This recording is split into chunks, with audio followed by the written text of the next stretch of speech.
Hola, seguimos apuntando alto y descubriendo empresas de Castilla y León que son únicas en el mundo. Llevamos varias semanas conociendo proyectos que despiertan la envidia de compañías extranjeras porque parten de una tecnología propia que no tiene nadie más.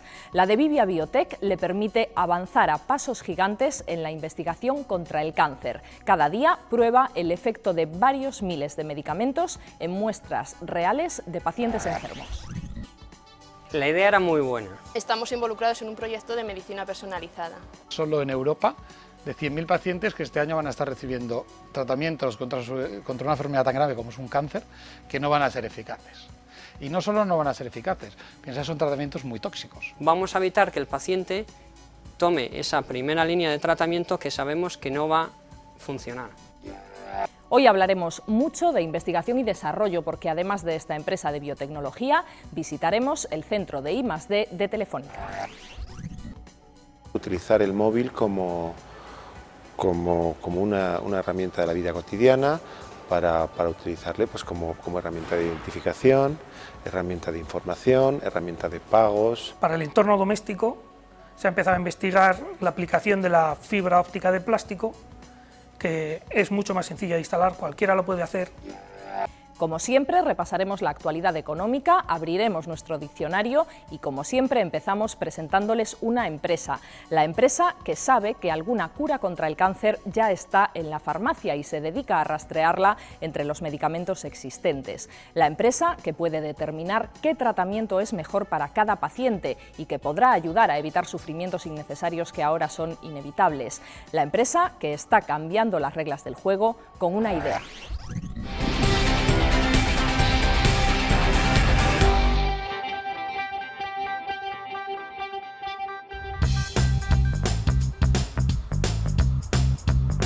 La idea era muy buena. La mayoría de la investigación en general, la investigación que se hace en el mundo es con células artificiales, o bien una célula sacada de una persona o de un ratón que vive artificialmente fuera del cuerpo, o bien en modelos animales, como pueden ser ratones. Al final todas las empresas farmacéuticas quieren llegar a lo mismo, pero cada uno lo intenta buscar de una manera diferente. El hecho diferencial de Vivia es que tenemos una tecnología que nos permite hacer esa investigación previa directamente en muestras de pacientes. Y a veces que estás fuera en el pasillo, estás esperando a que te las den calentitas, o sea, las muestras recién extraídas, o médula o sangre. Un modelo mucho más real de lo que es la enfermedad. No hace falta ser científico ni técnico para entender que tiene mucha más correlación una muestra de un paciente, una muestra de sangre recién extraída, que un animal o una célula artificialmente creada fuera del cuerpo humano. Y ese es el gran hecho diferencial de Vivia, pero no en Castilla y León ni en España, a nivel mundial.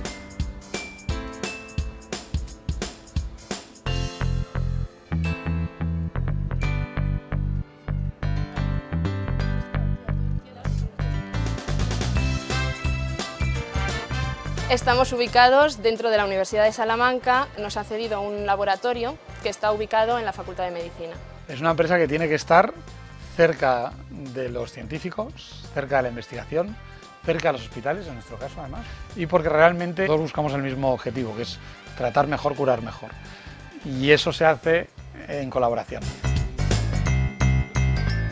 Vivia es pionera en el mundo en algo tan sencillo y tan directo como es técnicamente cribar o hacer screening de miles de fármacos en una muestra, que de manera sencilla no es nada más que cogemos una muestra de un paciente, la misma muestra que les traen por normal para el diagnóstico, y en esa muestra, en 24 o 48 horas desde la extracción, analizamos el efecto de como media 2.000 fármacos contra las células vivas y frescas de ese paciente para ver el efecto en esas células de esos 2.000 fármacos o combinaciones de fármacos. ¿Por qué vamos a empezar a diseñar un nuevo fármaco desde el principio? Que eso es lo que hacen las grandes farmacéuticas y que lleva mucho tiempo en el mercado, porque desde que se empieza hasta que se pueda comercializar lo mismo pasan 10 años y durante esos 10 años se te puede caer en el camino. La idea que tenían ellos era, vamos a ver con lo que ya existe en el mercado, para otras indicaciones, a ver si se puede cambiar y si vemos que alguno de esos fármacos que ya existe pudiera tener una aplicación en el tema de los cánceres hematológicos. El 50% de lo que tú puedes comprar hoy en una farmacia son nuevas indicaciones de fármacos. O sea, son usos de unos fármacos que se inventaron para un tema distinto, pero que luego se ha descubierto que servían para algo más. Uno se podría llegar a sorprender de la cantidad de aplicaciones que tienen los fármacos que uno se suministra diariamente en casa. Hay muchos ejemplos en el mercado de fármacos que empezaron para un determinado uso muy concreto y han ido expandiendo el abanico de enfermedades a las que pueden curar. Un ejemplo por todo conocido es la aspirina, que empezó pues eso, como un antiinflamatorio y ahora se trata para enfermedades cardiovasculares. Casualidades divertidas, la Viagra. La Viagra era un fase 2, un fármaco en ensayos clínicos fase 2 para hipertensión de Pfizer. La hipertensión por normal la tienen pacientes mayores, por lo tanto la mayoría de los pacientes eran mayores, y de repente descubrieron la Viagra. No tenían ni idea de que la Viagra tenía ese efecto. Era un fármaco para un tema totalmente distinto. Como la gente de Pfizer, desde luego, lo que no son es tontos, ¿no? Dijeron, oye, no tenemos ni idea, pero vamos a sacarle partido a este efecto secundario que no sabíamos, y así salió la Viagra. Este tipo de descubrimientos sí que han sido un poco al azar. ¿Qué hace Vivia? Dice, bueno, si eso es así, dejemos de seguir esperando a que ocurra o a que se observe y vamos a mirarlo a escala. Y eso no lo hace solo Vivia, hay más empresas en el mundo que lo hacen. Hemos descubierto que efectivamente sí que hay algunos fármacos que no están prescritos para tratar el cáncer, pero que sí que matan a las células tumorales. Nosotros en librerías de fármacos ya comerciales, de un número aproximado entre 2.000 y 3.000 fármacos, empezamos a ver si pudieran tener una aplicación sobre leucemias. Y dentro de ese abanico de 2.000 fármacos nos hemos encontrado con más de 20 o más de 30 que tienen acción sobre las células leucémicas. Existen, están en la farmacia, pero se desconocía su uso como antitumoral. Y lo que pretendemos ahora es pues, sacar ese uso al mercado. Lo que buscamos ahí realmente que es buscar fármacos ya existentes que sabemos que son seguros, que hace mucho tiempo que se han probado, que se sabe que no son tóxicos, y buscamos si además esos fármacos pueden eliminar el cáncer. Tenemos uno que ya está bastante avanzada la investigación, y luego tenemos otros en la retaguardia también. Lo bueno que ha tenido esta empresa es que en muy corto periodo de tiempo, desde hace 3 años que empezamos, se montó el laboratorio, se montaron todas las técnicas que van acopladas a todo esto. A día de hoy hemos sido capaces de desarrollar un fármaco que está para otra indicación y en el último trimestre de este año lo vamos a llevar a fase clínica. A cualquier empresa farmacéutica que tú le dices que has tenido ese desarrollo tan vertiginoso en tan corto periodo de tiempo, es realmente difícil. Por ejemplo, la muestra llega del Hospital Clínico de Salamanca, pues recibimos una llamada que nos llaman directamente desde la sala de extracción de médula o de sangre, entonces vamos a buscar la muestra y nosotros ya la traemos aquí al laboratorio. La muestra nos llega en un tubo, en unas condiciones especiales que nosotros vamos a poder utilizar, y lo que nosotros tenemos que hacer es añadir esta muestra que proviene de un paciente con toda la combinatoria de fármacos que nosotros disponemos. Ponemos en estas placas diferentes fármacos, los ponemos en contacto con sangre del paciente y vemos si esos fármacos son capaces de matar a las células tumorales de ese paciente o no. Ahora lo que haríamos es dispensar esta muestra en los platos donde ya están los fármacos. Este tipo de plaquitas, pues claro, esto no es lo mismo que un tubo. Aquí son 96 pocillos, entonces tú puedes ver 96 características diferentes multiplicado por X combinaciones que hagas dentro de cada pocillo, que te permite pues, tener muchos resultados. Es alta tecnología porque es robótica, pero es comercial. Puede acceder muchos tipos de empresas. De hecho, la Guardia Civil, por ejemplo, la policía dispone de este tipo de aparatos, o muchas empresas de investigación.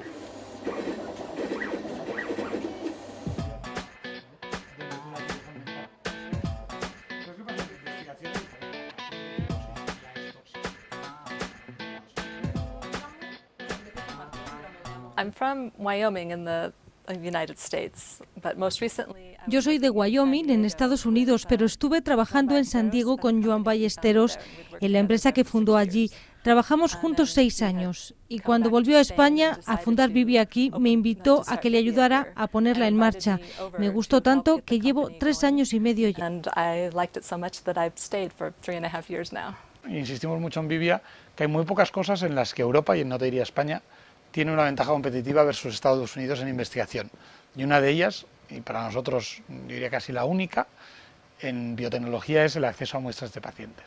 Ellos desarrollaron todo lo que era la plataforma tecnológica ahí en Estados Unidos. España es líder mundial en donación de órganos y de muestras para investigación.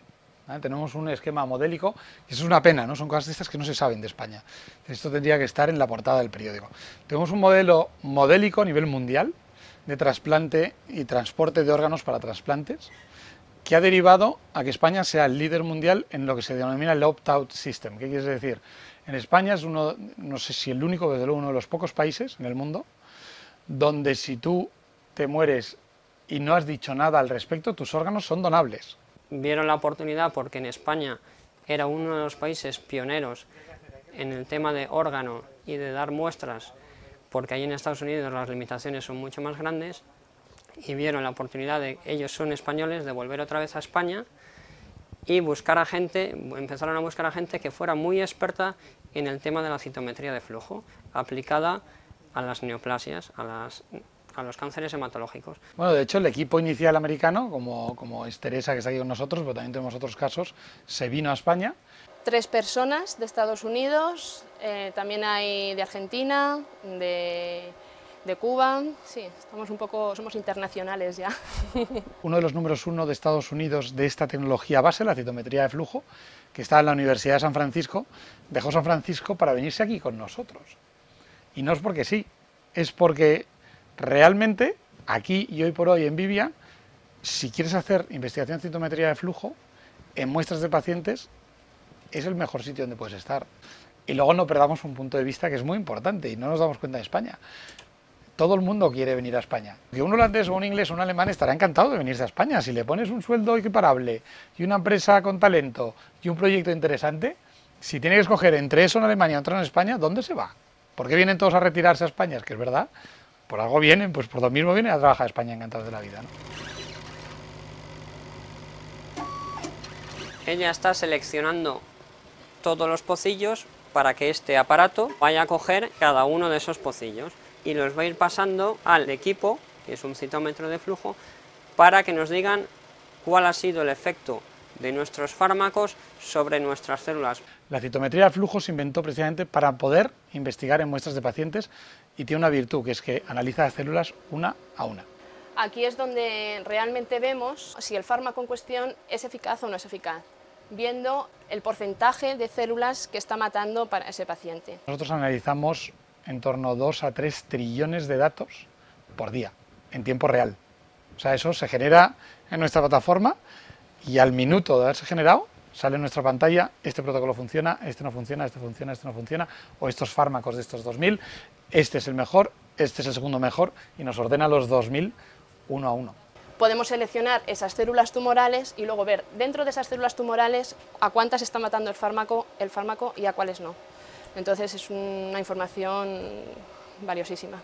Nosotros, con nuestra plataforma, que son varias plataformas unidas, aumentamos la capacidad del citómetro, por explicarlo de una manera sencilla, de forma que en vez de ver 10 o 20 fármacos, vemos el efecto de 2000 fármacos, de media contra las células de esa muestra. Es tanteo y error, es el típico tanteo y error.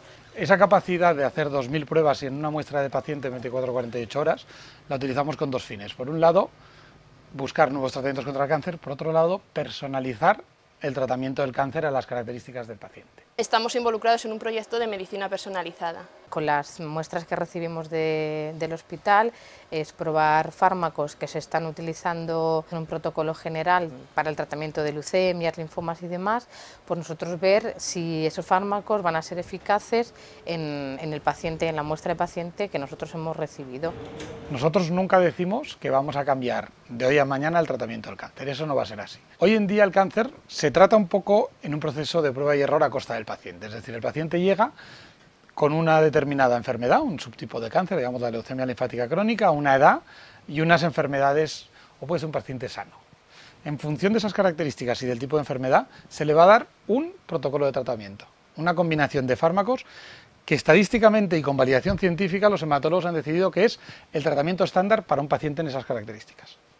Si no responde, se le va a cambiar el tratamiento, se le va a dar otro tratamiento. Si no responde, se le va a cambiar y se le va a dar otro. Eso es lo que es el proceso a costa del paciente y eso es lo que pretendemos evitar desde Vivia. Es decir, no le demos el que no responde si sabemos que hay otro tratamiento que puede responder. Los pacientes de estos tipos de cánceres de sangre como la leucemia, el linfoma, el mieloma múltiple, de manera estadística general, el 30% de ellos no van a responder al primer tratamiento que se le va a dar cuando se le declara la enfermedad, cuando se conoce que tiene cáncer.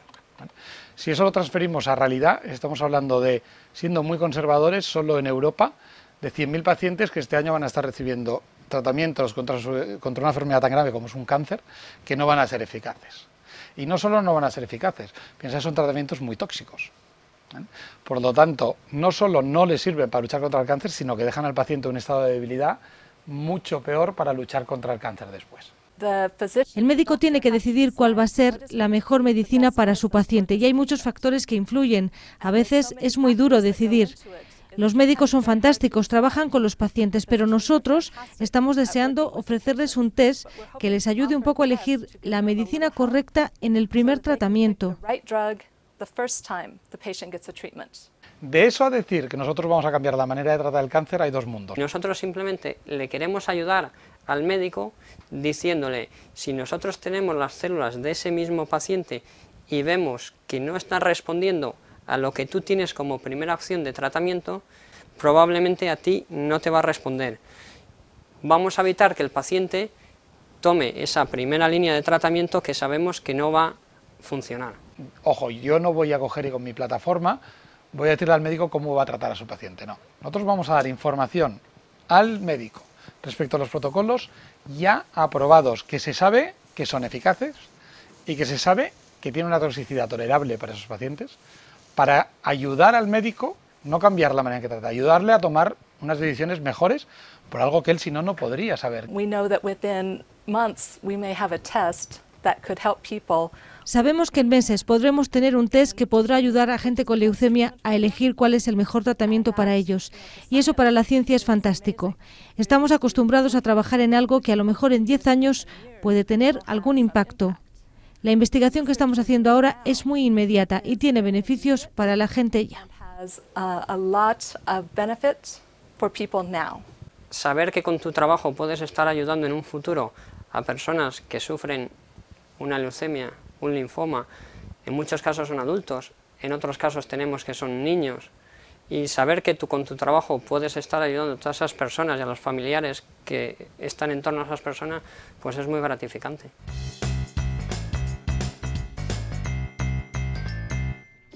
Cualquier negocio y cualquier sector puede y debe apuntarse a la fórmula I+D+I para crecer, para crear cosas nuevas, mejorar sus procesos. Pero hay sectores para los que esas siglas son el núcleo sobre el que se asienta toda su actividad. Por ejemplo, lo acabamos de ver, la biotecnología, que es pura investigación. Y, por ejemplo, también las telecomunicaciones. Mientras en Vivia buscan cómo curar mejor, en Telefónica andan a vueltas con el cable del futuro.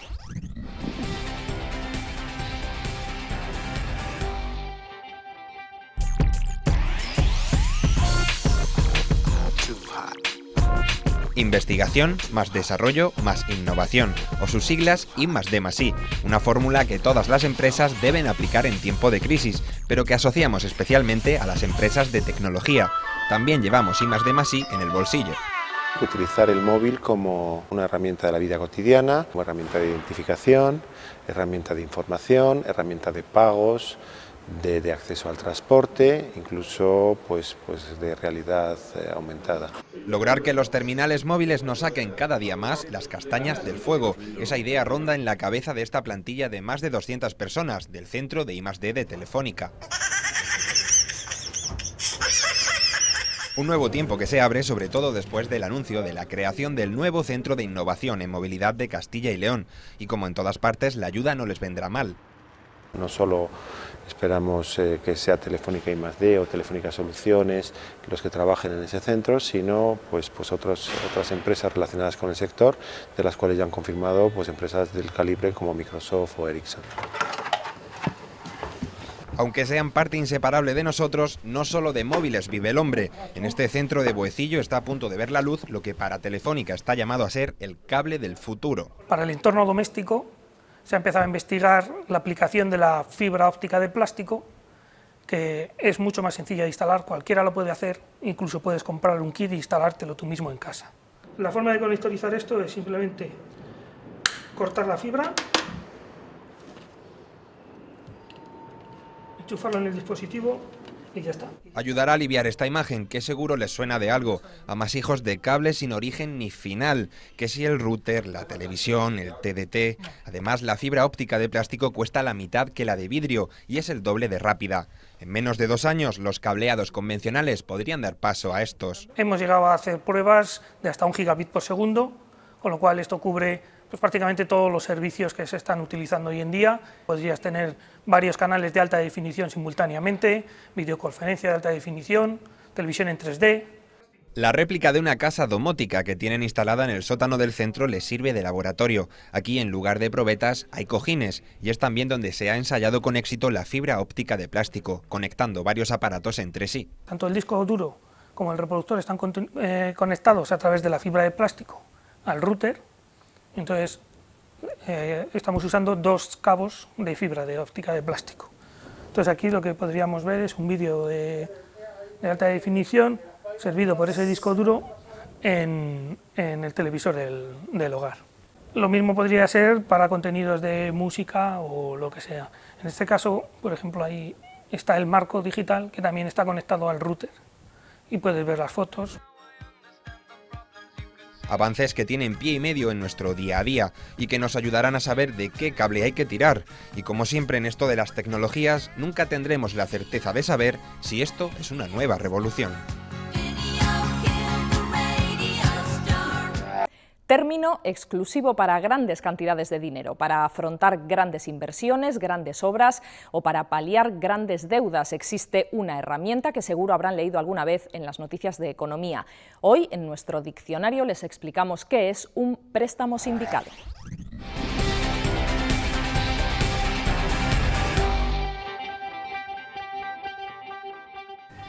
Hoy definimos el concepto de préstamo sindicado. Cuando una empresa requiere mucho dinero para hacer una inversión importante en su empresa, por ejemplo 50 millones de euros, necesita ir a los bancos para que les presten dinero. Pero cada banco tiene un máximo de línea de crédito y no les pueden dar ese dinero de estas características a esta empresa. Lo que hace el banco al que ha ido, la empresa, es ser banco agente y conseguir a otros bancos para que puedan reunir a través de sus límites de líneas de crédito la cantidad de los 50 millones de euros. El banco agente, aparte de ganar dinero prestando la parte correspondiente del total de los 50 millones, pues cobra una comisión por hacer de coordinador de todo este préstamo con el resto de los bancos. El resto de los bancos lo que han hecho es tener un cliente que no lo hubieran conocido si el banco agente no se lo hubiera puesto a su conocimiento. Y la empresa consigue un préstamo que no hubiera sido conseguido si no se unen los distintos bancos. Lo que antes se llamaba suspensión de pagos es ahora concurso de acreedores. Lo vimos precisamente en nuestro diccionario hace tiempo. Esta semana hemos conocido los datos de los concursos que se presentaron en 2010. Es un indicador más del alcance de la crisis. Y señalamos un aspecto en particular. También las familias llegan a ese extremo.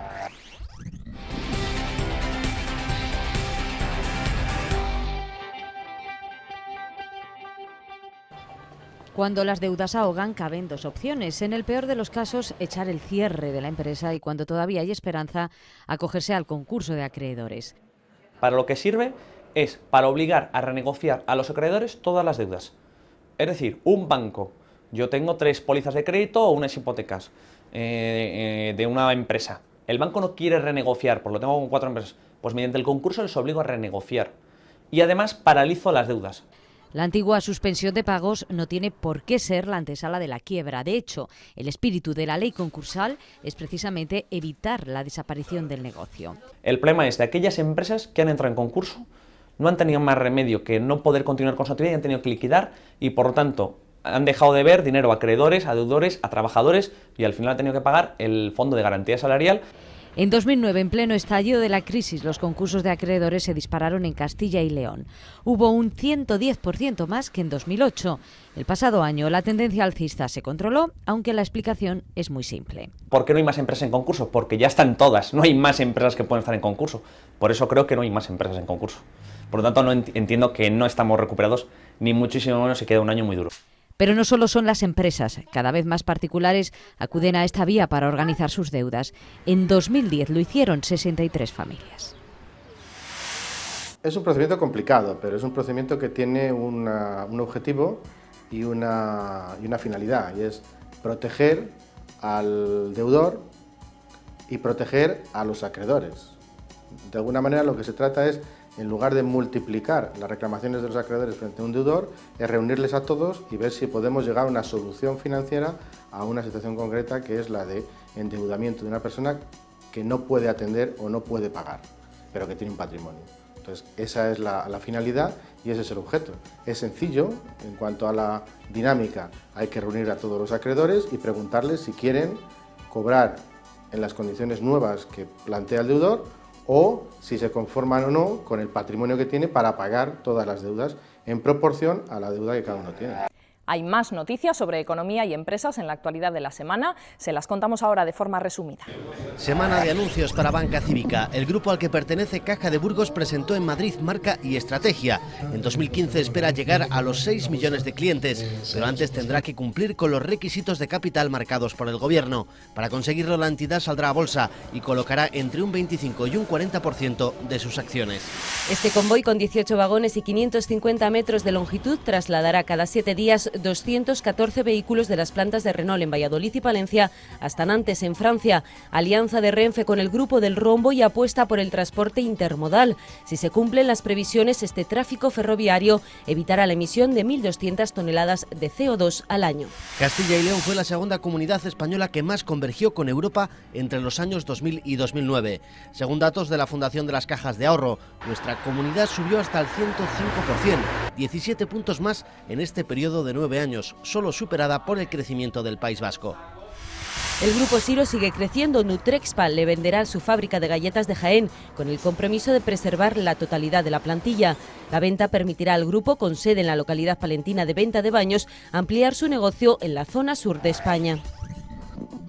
Nos vamos. Les recordamos que tenemos a su disposición nuestro correo electrónico madeincil@rtvcil.es, al que pueden escribirnos para lo que quieran. Gracias por acompañarnos. Adiós.